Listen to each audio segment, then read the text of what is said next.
What's up, everybody? Welcome back to another episode of the Barber Block Podcast, man, where we are here to educate, to share, and to inspire the barbering community worldwide, nationwide, wherever you are watching this video. Man, we thank you for tuning in.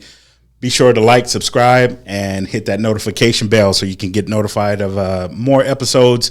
Check out some of the past episodes, man. We've had some great guests.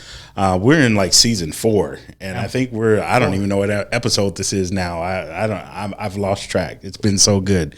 And so, man, we've got another great guest today. So help me welcome Diego V. What up?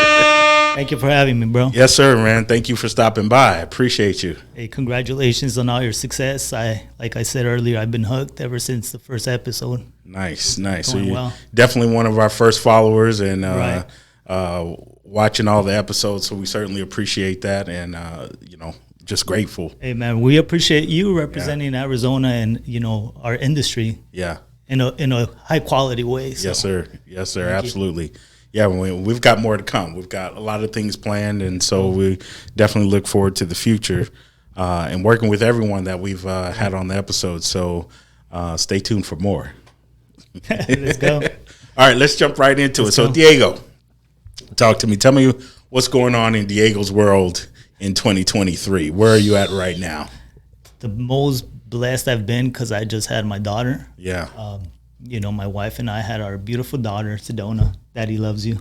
So it's a absolutely new thing that it's never ending learning curve, but in a beautiful way. Being a parent is something you can't explain.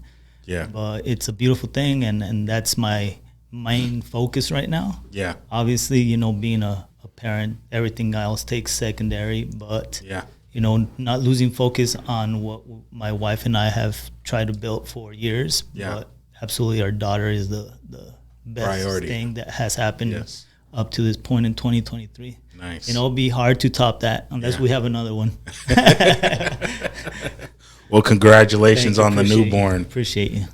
Children are definitely a blessing, and to watch them grow and just enjoy it, man. Enjoy it. I've had two boys, and they're pretty much grown, and Yeah. Hey, man.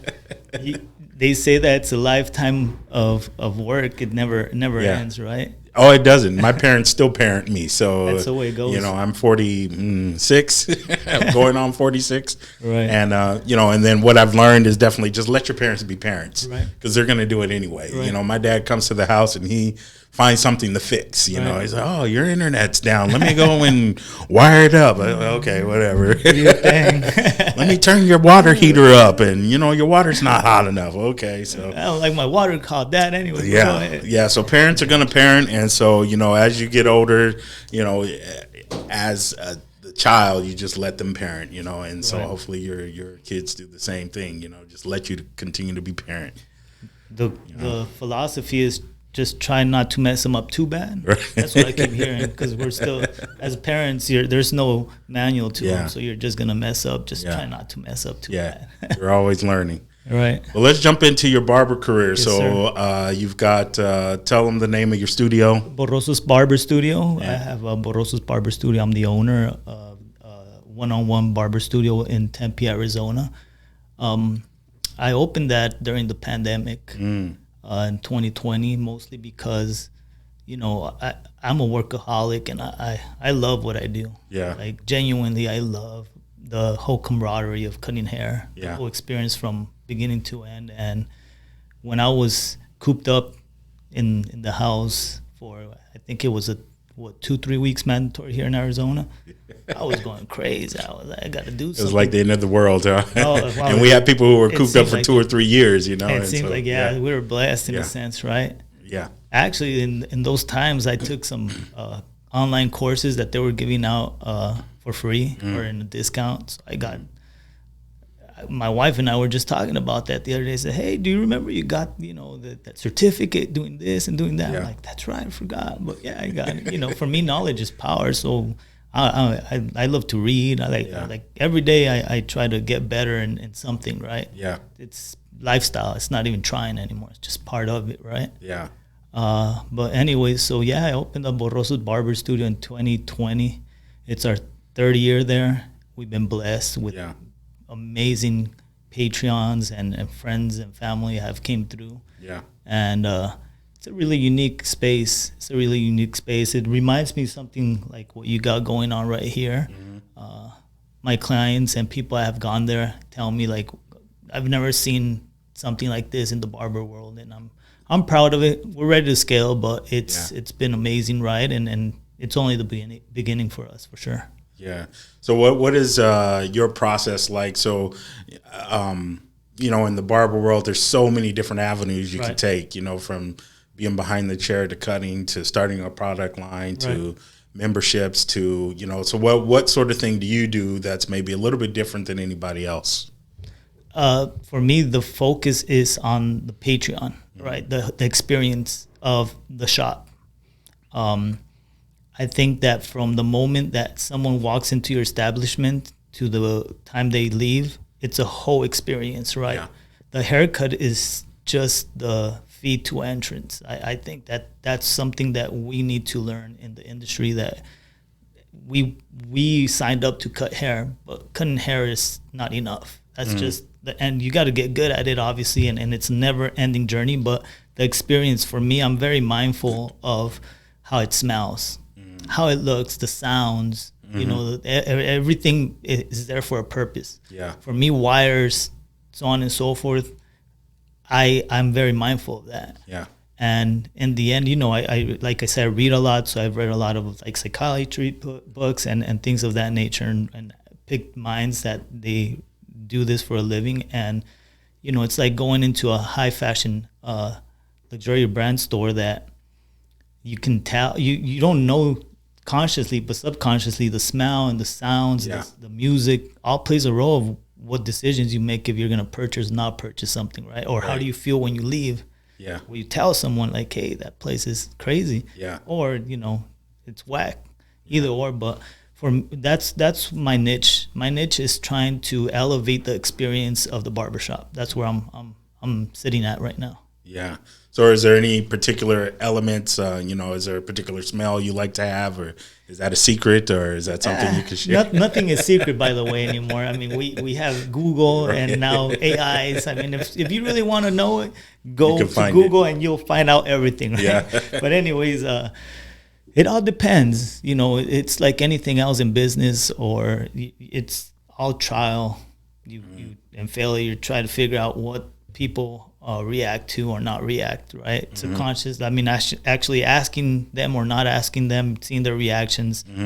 Again, my wife, she's my partner, so I ask her, like, what do you think about this? What do you think about that? You know what I mean? So a few clients I'll ask, that I'm close to, and see what they think, and I'm just tweaking it. It's never ending. I'm just tweaking it. But it's for me, what I really try to focus on is the friction of the consumer to the business. How can I make it easier for them to get the service or the product they're looking for in a very efficient way? You know what I mean? So I try to figure out like how, again, their experience is going to go through from when they walk in to they walk out. And I'm very mindful. I mean, I don't want to go into detail because it's so much, but from the moment that you do an appointment in my appointment website, it asks you things like elements. Are you sensitive to razors? Are electric razors? Do you know what I mean? So on and so forth, because many people are and they don't say it, right? Right.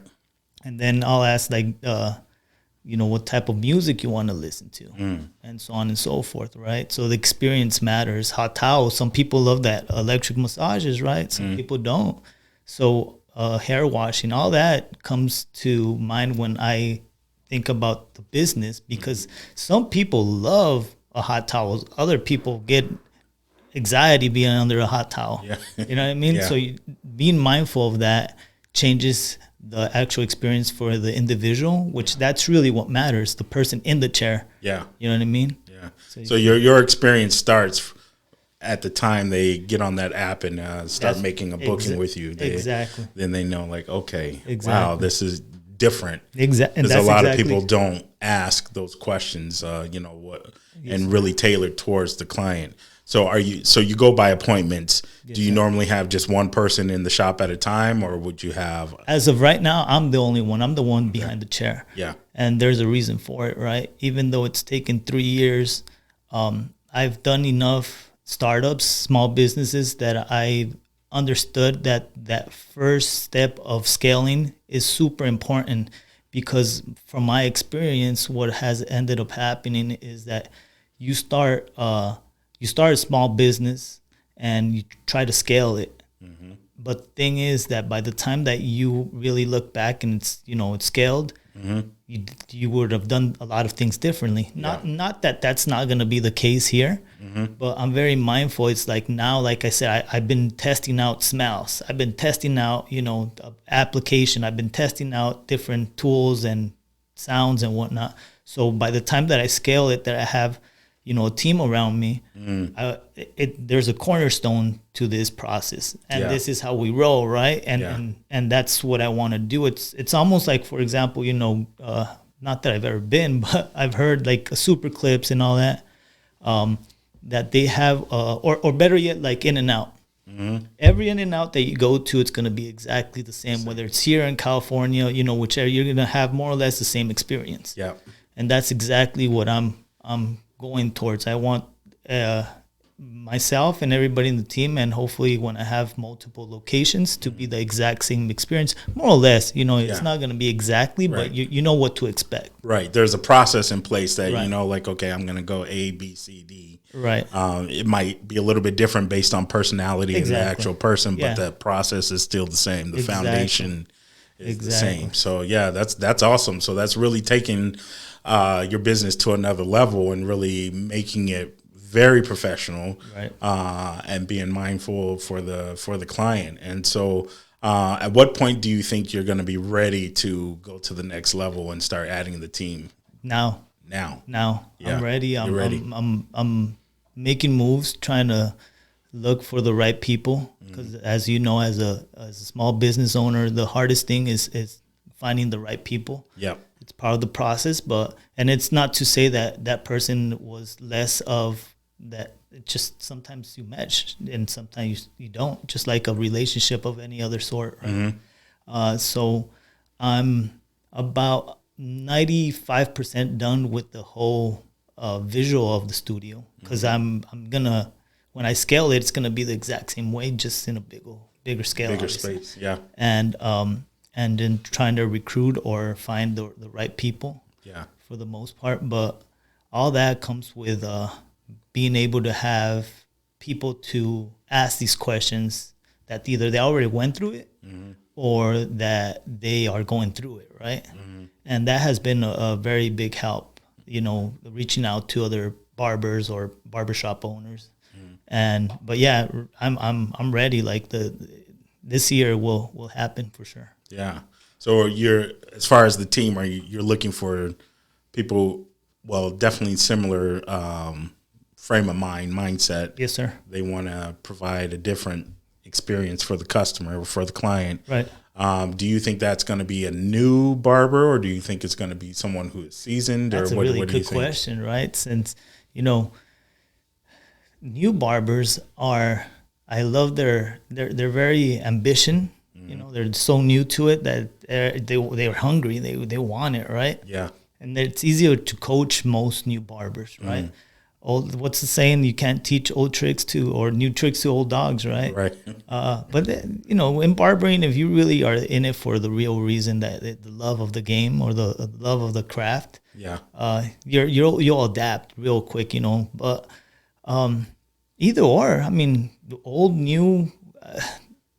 You had a person here above the fade, EJ, right? Yeah. And we linked up, and his spirit, I really enjoyed his spirit, right? Mm-hmm. Barber June, right? Like, even though they have their own thing going on, but we're in the same mindset, in the sense of we love the craft so much, the industry, that those are the type of people that I'm looking for, right? Yeah. Not that there will be them unless they want to. I'll be more than happy to work with them. But I know June just opened up a new shop, and EJ is still going through his own journey. But what I'm saying, that mindset is what we're looking for. Yeah, you know what I mean? Yeah, nice. Yeah, so that's good. You already know at least the type of person, correct? Whether they have the experience or not. As long as they can be coachable exactly to your process, then it should be a good fit. Absolutely. Yeah. Yes. So let's take it back. So let's talk about, before you became a barber, what was that point that you decided, or what were you doing when you said, you know what, I want to be a barber? Right. So I'm a border kid. I'm a Portertown kid, right? So I come from Nogales, born in Mexico side, grew up in the American side, right? It's a very unique lifestyle down there. When you're growing up on the border, I mean, there's two cultures that collide, and I mean, just our language, we can switch it up from one sentence to the others, from one word to the other. Yeah, and you have the American culture and the Mexican culture all meshed together, right? It's a beautiful thing, in my opinion.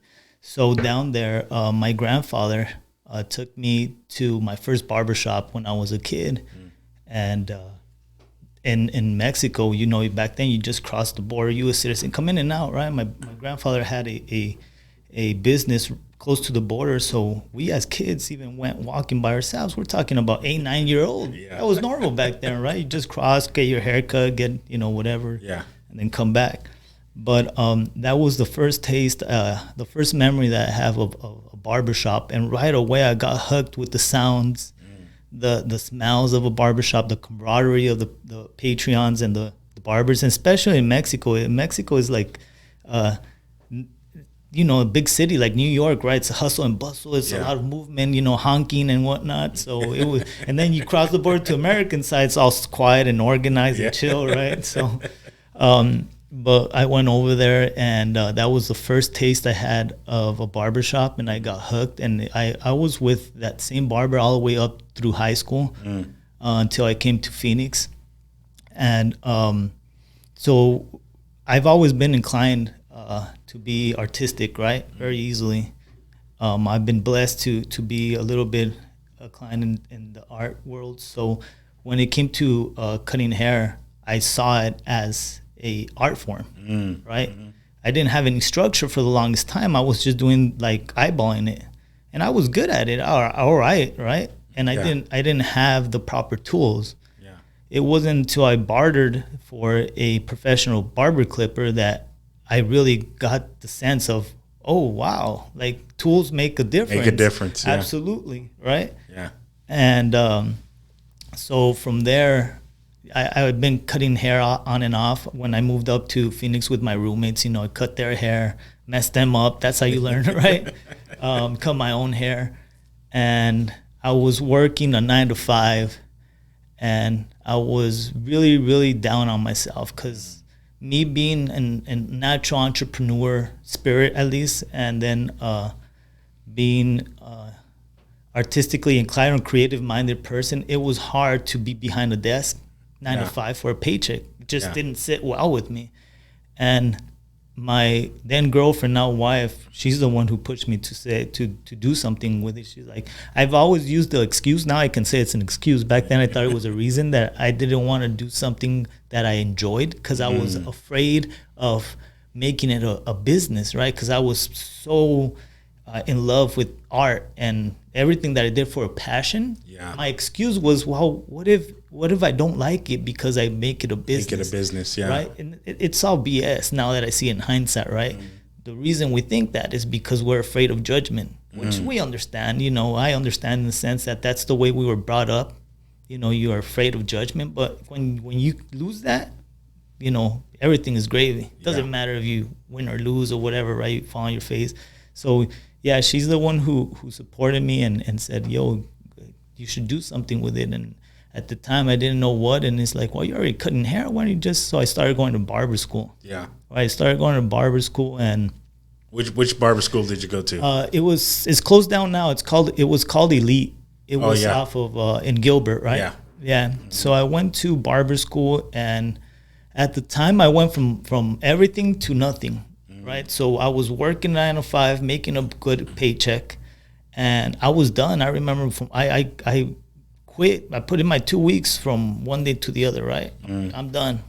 I remember even to not too long ago, I still got phone calls like, "Are you sure you still don't want to come back?" I'm like, "What?" Like, I'm so far away from that mindset that it's almost laughable, right? Yeah. But so at that time, I started going to barber school, and I went from everything to nothing. But my wife had the support, I had her support, and at the time, my inner circle as well, that really pushed me into believing in myself. Yeah.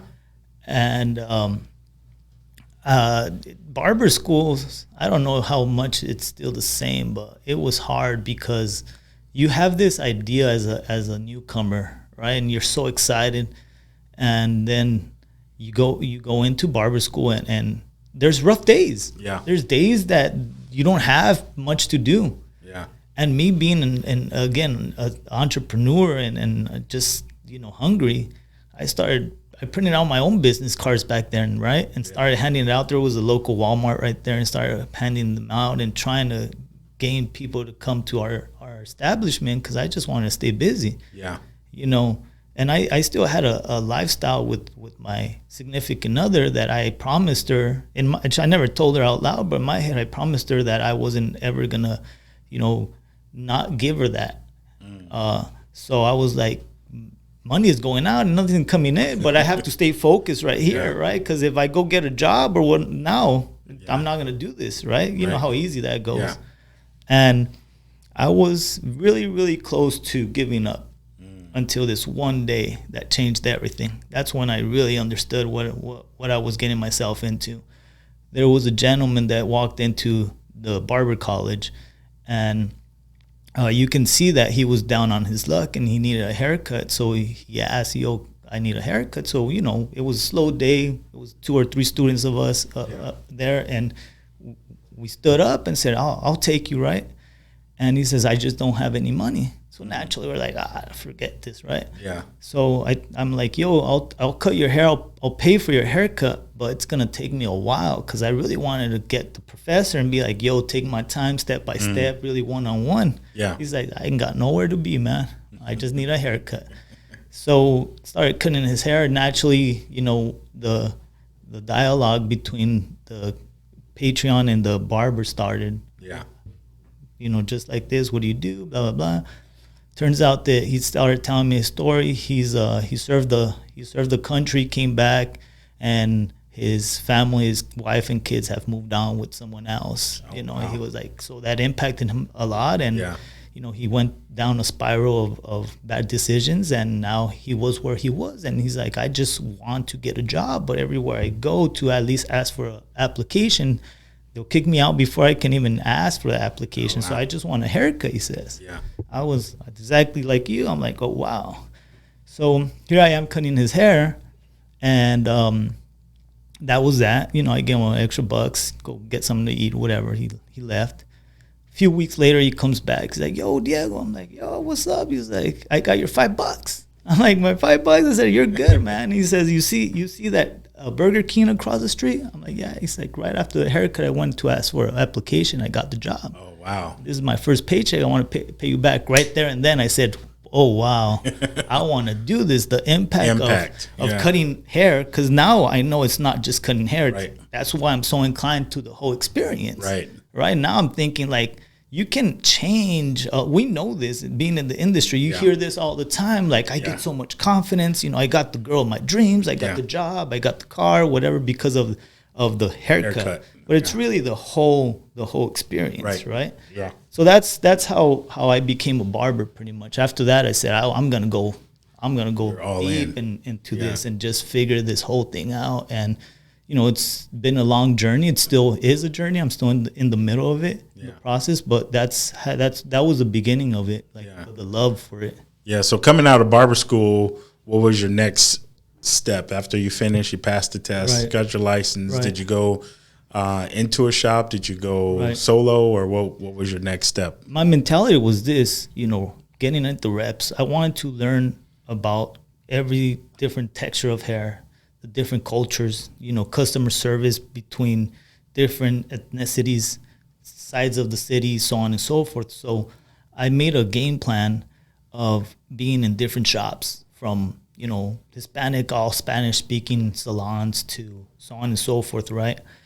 Plus the never ending story, which is the humble beginnings of starting in your garage, so on and so forth, in the middle of the summer of Phoenix with a cheap ass fan, right? Cutting your homie's hair with the neighbor. So that's how I started. But I was very mindful that I really wanted to get good at this, but I wanted to learn not just one, but different types of haircuts and different types of people. And I wanted to learn not just the haircut aspect. I've always been very mindful about the experience, right? The way you interact with someone, a 80-year-old person that might just want a full shave that takes you 10 minutes and doesn't want to talk at all, to a 18-year-old getting out of high school that is ready to go to college, full of energy, that want to talk about the latest new car or hip hop song or whatever. Like, you got to adapt to that. Right. And I was very mindful. On that, to the point that I got to a point that I had to respect the craft or the conversation, the dialogue with the persons. I started understanding how deep the relationship between a Patreon and a barber goes, right? You start seeing that after doing this for months, years. You start understanding how much you come close to individuals, right? Which impacts so much more. But there was a certain individual that he lost a client of mine that lost his mom to cancer. And him and her were pretty much the only relatives that they had. And he told me, like, you're the only person I tell these things to, right? That I can.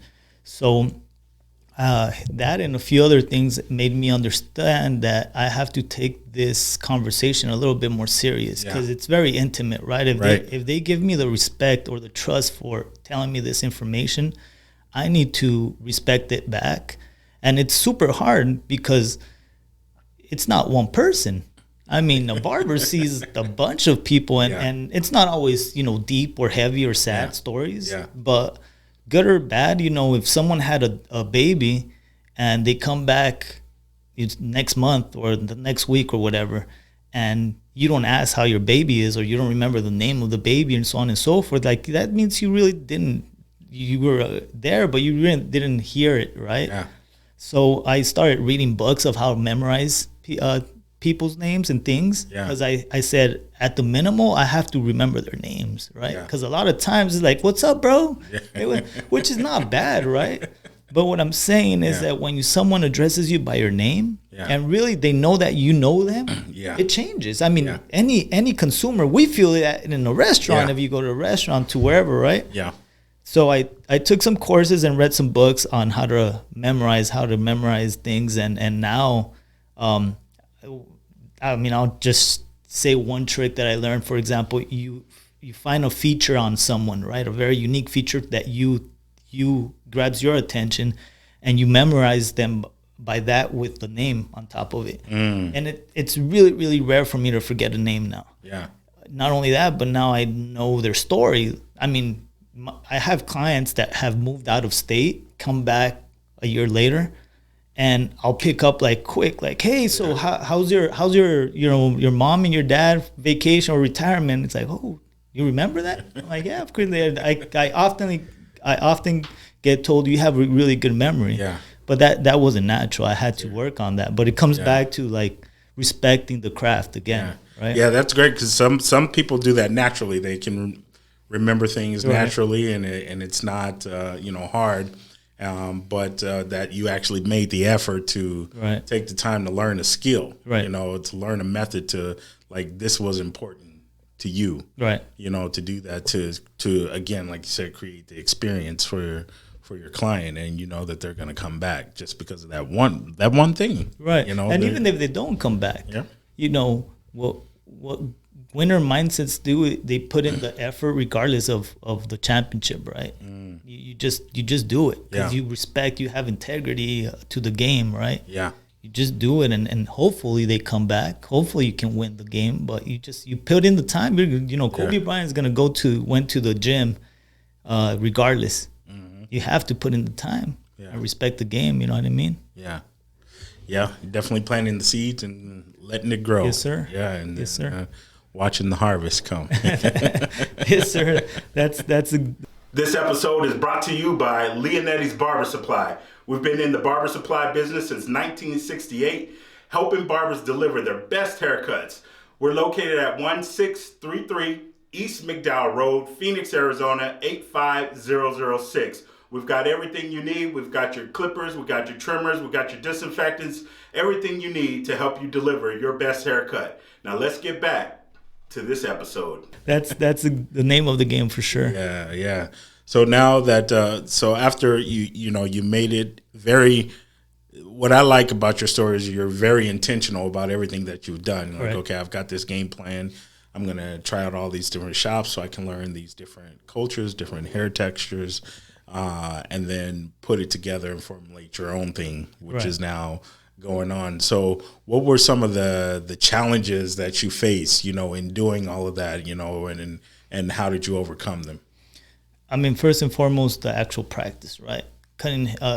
Becoming a good barber, it's never ending.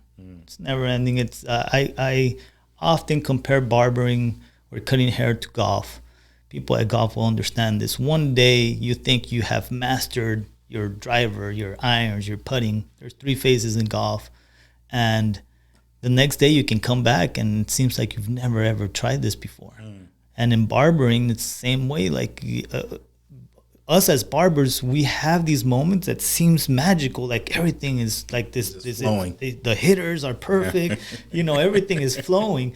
And it could be literally the next day you do the exact same process and it's not there. And you're like, and then all of a sudden you add some new tools and it changes the whole system up, right?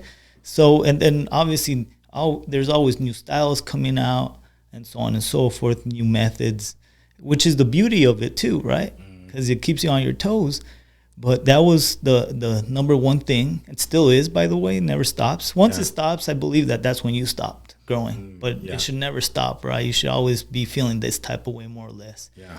And then second of all was learning, again, cultures, individuals, so on and so forth, like adapting to them. You know what I mean? Like I take secondary the way that I think I should, have this conversation or not.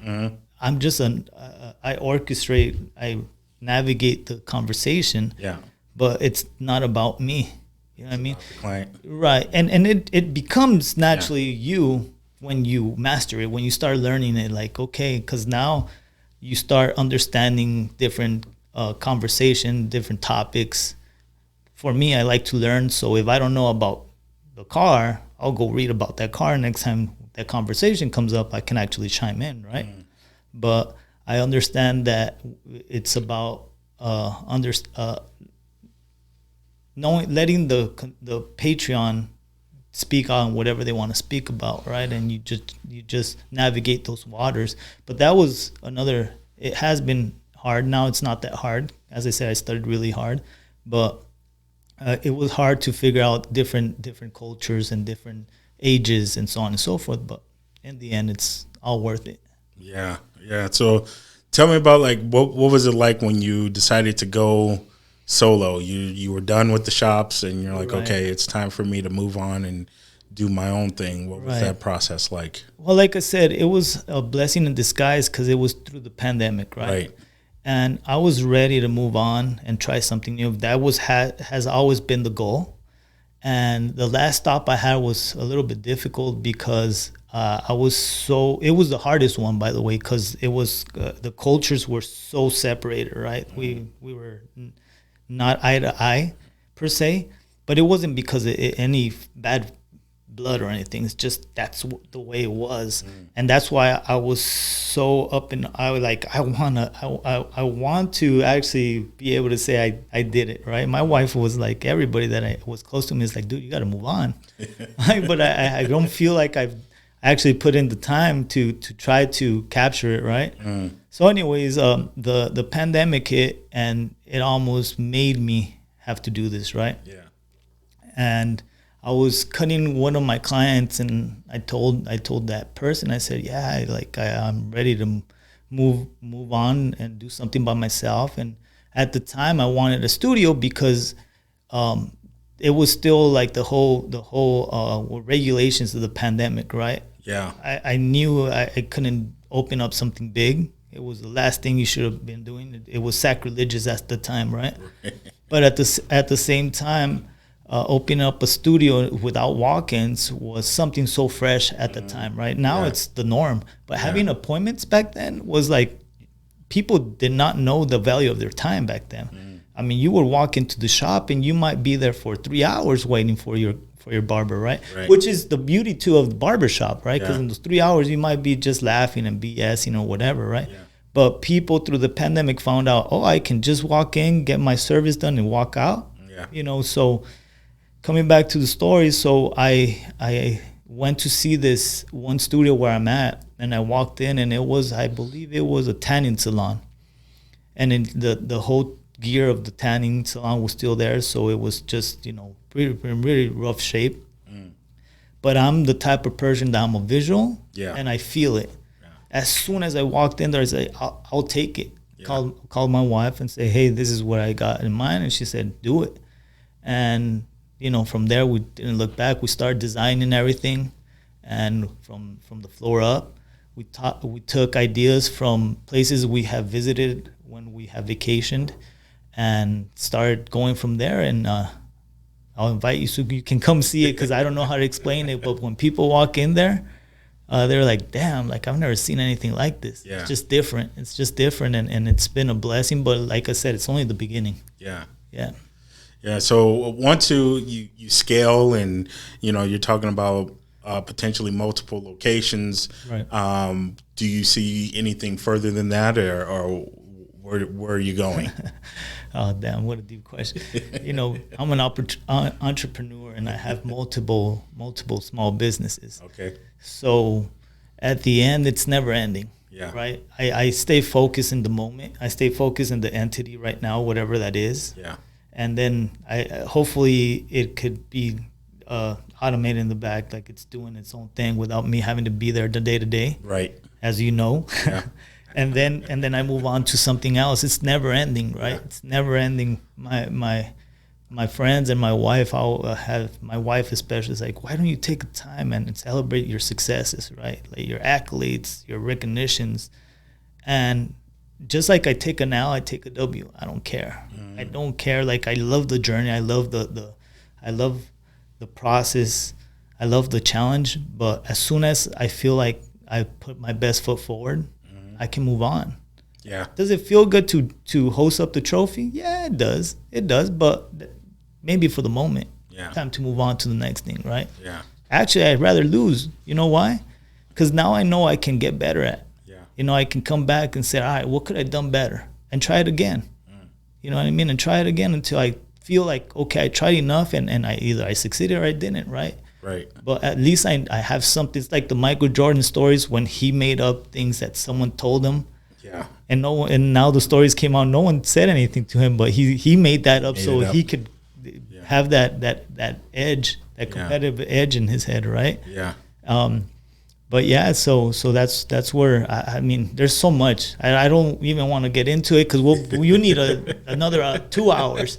I mean, I'm a photographer. I have a teeth whitening company with my wife. Where I mean, it goes on and on and on, right? It's nothing huge, but little things here, little things there, and eventually, what I would love to see. This is the end goal, right? At least right now, to have everything under one roof. That's what it is. Like a mother company to all the other small companies, right? But right now we're just nurturing all these small companies and seeing if that's a good idea to keep going and putting in money, and we're putting in time. And resources, and hopefully one day, as it seems like, I'm not about wishing or good luck or hopeful. It's just working towards it. That's why I don't like to think about or talk about it a lot, because when it happens, it happens. If it didn't, it didn't. Yeah. You know what I mean? But as you know, as a small business owner and an entrepreneur, something can change drastically, and you open up a podcast. I was selling hair yesterday. Now, right. Not that you're not selling hair anymore, but it's like, damn, now I have another thing going on on top of that thing and on top of that thing. It just, you roll with the punches, right? Just figure it out. Absolutely, yeah. And for me, it's really about finding other ways that I can still make an impact, right. And that's the key. And just whatever it is I can add value to, absolutely, the community, and yes, and this is just one way. So there's so many other things that can be done. So, so yeah, man, that's crazy. So tell me, like, what's your favorite haircut to do? Oof. Right now, I'm really dabbling into what they call the European look, right? I believe that's the future. Anything that is about to come up comes from Europe or Latin America. We just make money off of it at that point, fashion-wise, you know what I mean? So right now, I just linked up with Barber Phil to get trained on doing these more texturized type of looks with nice fades. But I believe that that's the near future. It's the present, but not in a scale way. It's not everybody knows. Still growing. Still growing. Yeah. So absolutely, I'm dabbling into that, and I'm loving it. Yeah. So that's where I'm at right now. I'm still. Again, it's the new wave that I'm talking about. It's never ending. That's my challenge right now, and I'm getting better every day. Yeah. But that's where I'm at, and it's a beautiful thing, man. It's a beautiful thing. And besides that, not that it has to do with haircuts. I'm right now more inclined into like seniors and more like retired people, right? Because there's two things that I've learned: kids and seniors have no filter. They tell the truth, right? In between, we all bullshit. In between, we all put a little bit to our story, which is it's great, right? But seniors, they'll just tell it as it is. Yeah. Plus, they have the experience. Yeah. And when I service them, I give them a lot, but they give me back a lot too, right? So that's something that right now I'm more inclined. I'm trying to target that audience a little bit more. Yeah. And not just for me, but because I understand how much it impacts them, right? And we overlook these people a lot, in senior livings and whatnot. It's sad to see when they don't have someone visiting them or whatnot. And so, anyways, that's where I'm headed to right now. I'm trying to hit that audience a little bit more. But overall, like, it's just a blessing of being in this industry and whatnot. And here in Arizona, I feel like it's getting to a point that we're, as a community of barbers, starting from yourself, Tootie, as I said, I know you had David in here, D-Boy. We're all starting to make this camaraderie that other cities already have, or other states already have, right? Yeah. Phil, we're just getting started. Yeah, we're just getting started, but I feel like the brotherhood of the industry is coming together. You know what I mean? And it's a beautiful thing to see, for sure. Yeah, absolutely. Yeah. Yeah. So if you had one piece of advice for the next barber, whether they be someone coming fresh out of school or someone who's been in the game for a while, what would you say that advice is? I would tell them to do it for the right reasons. I would tell them to never stop growing. Yeah. To not let other people's judgments stop you from trying to actually reach your goals. To always stay in touch with the next thing. And one thing that I would very importantly say that they say a lot in sports: leave the game better than it was handed to you. You know what I mean? Yeah. Like this for the true people that we do this for the right reasons of the industry. We respect the game so much that we want to make an impact for the next generation, right? Yeah.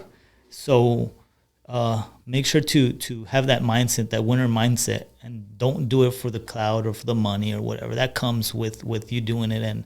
And you know what? You're not alone. You're not alone. We were all there. We are there. Right. You know, when we think that that we're up, that Lamar is up. Now we have our days where we're right there with you. It's just in a different stage of our careers. You know what I mean? Yeah. That's it. So you know, reach out. Yeah. Get some mentors. Yeah. Get some mentors. Reach out. Don't be afraid to reach out. Absolutely. Yeah. Awesome, man. Well, we certainly appreciate you for stopping by. I do have one last question. Go ahead, sir. Just one last question. So when you turn off the lights, the shop day is over. Right. You know, how do you recharge yourself? I know you got your daughter now, newborn, but what is there something else that you do on a consistent basis that just refills? That's a great question, Lamar. I have my faith first and foremost. You know, God is in the forefront. As cliche as it sounds, my wife is everything. Like, I'm the true North Star for everybody. I think that will make a difference, right? Having the right partner in life can make the whole difference of living or recharging or having a good life. So for me, having my wife is very important because we can conversation. And now that she's in the private sector, because she runs her own business, we talk in the same language. Yeah. But besides that, you know, I meditate, I pray, taking walks, exercising, and having true people around me, right? Which is very, very few. Sadly, I have lost a few that have fallen off. Comes with the game. Yeah. Not that they're not there anymore. It's just, you know, that distance has happened. Yeah. But having true friends that could check you, good or bad, you know, congratulations. Or, hey, man, you know, you're feeling yourself too much, or you're doing too much. You know what I mean? Those people, but having those people around and staying humble enough to understand that maybe you are, maybe you're not, right? Yeah. Being true to yourself. But again, having my faith, family, my wife, obviously my daughter, it has been the most amazing thing I've ever experienced. I'm only getting started. I can only I can't wait to see what comes next. Yeah. But recharging is all about having the right people around you. Because you can go home and it's not a house. I mean, you can go to your house, but it's not a home. Right? Yeah. When you go home, that's your sanctuary. Right. That's where you should relax, and that's where you should just, you know, recharge your batteries. But a lot of people go and they're like, man, I don't want to go home. It's chaos. It's chaos. You know what I mean? Not chaos, but it's not relaxed. It's not your sanctuary. You're not. Because it could be chaotic. Yeah. I mean, I have a newborn. It's chaotic, but I love it. Yeah. I love it, you know, and I relax. Yeah. Again, it's the people around you. You have the right partner. And overall, you know, family, you know, my North Star is my grandfather, my wife, my daughter, and myself, having respect for myself. I know who I am, and I know what I can do. Yeah. So I can't disrespect myself either. Yeah. You know what I mean? We're here for a very limited of time, and you got to put in the work. You know, you got to be patient to let it come to fruition, but you got to put in the work every day. Yeah. And us entrepreneur, it doesn't stop. Those lights never turn off, bro. My wife tells me, dude, like, go to sleep. I'm like, I can't. Stop. It doesn't. Yeah. Our brains is always on. It's a blessing and a curse. Yeah. But we wouldn't have it any other way. The highs are highs, the lows are lows. Yeah. But we wouldn't have it any other way. Absolutely. One thing that I would like to say is having control of your destiny is the most liberating thing that I've ever experienced. You know what I mean? It's a lot of work. It's a lot of work. Yeah. Not punching in and punching out. I wish I was just, no disrespect to whoever works 9 to 5 at all, dude. I respect them more than entrepreneurs, because punching in and out, you get to go home and chill and leave everything at the office. Do whatever you want, right? Lamar doesn't get to go home. His phone doesn't ever stop. You know what I mean? You don't. It's just the way it is. But we signed up for this, and I'm sure you wouldn't change it. I know I wouldn't. Yeah, no. It is. Yeah, my wife actually posed that question. She said, if you weren't doing what you're doing now, what would you do? I said, I'd still be an entrepreneur. There you go. And maybe in a different form, but it's what you were born to do. And absolutely. Well, man, we appreciate you stopping by and brother. having the conversation, and look forward to seeing what else comes out of Borrosos Studio, I man. appreciate you. Before we go, I want to shout out to Q. I haven't seen anybody give you your props. So, hey, man, this is the guy behind all this. So he's the one that contacts you. He's the one running all these buttons that I'm not sure what it does. But, hey, shout out to you, Q. There we go. Hey, let's go, Arizona. We got this. Thank you, Lamar. Congratulations no problem, on man. everything, brother. Thank you. Hey, Thank man. you. Appreciate you. Thank you. Thank guys. you all for tuning in to another episode of the Barber Block Podcast. We'll catch you on the next episode. Peace out.